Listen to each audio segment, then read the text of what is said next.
तूफान में फंसी पिशी। तख्लीक माला कुमार और मनीषा चौधरी। पिशी उदास थी और उसे अकेलापन महसूस हो रहा था। कल तक वो मंता रेस गिरोह का हिस्सा थी। ये गिरोह अंडमान और निकोबार जजायर के साहिल से बहुत दूर हजारों किलो मछलियों की दावत उड़ाता रहता था। वो सब खूबसूरत बहरे हिंद के पानी में किस तरह उछलती और कूदती रहती। जब उसने अपने सामने एक जहाज को देखा तो पिशी ने पानी में एक बहुत बड़ा गोता लगाया। उसके दोस्त इधर उधर बिखर गए। पिशी ने अपने फर गुल जैसे वसी लबादे फड़फड़ाए और महफूज मकाम की तरफ तैरने की कोशिश की। बहुत तेज बिजली चमकी और फिर बादल गरजने लगे। पिशी अपनी समत गंवा बैठी।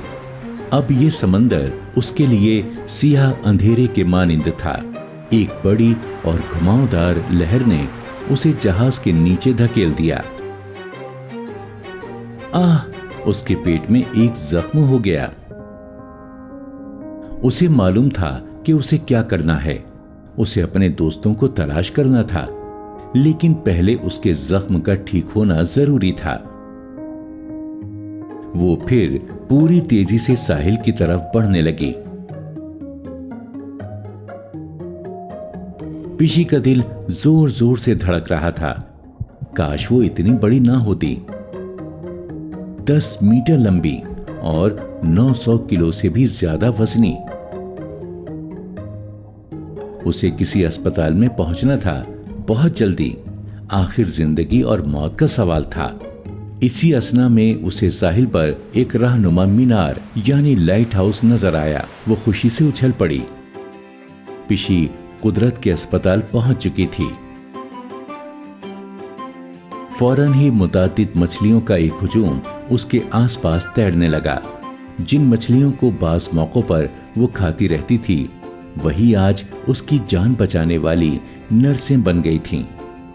उन्होंने उसके पेट पर लगे गहरे जख्म को साफ किया।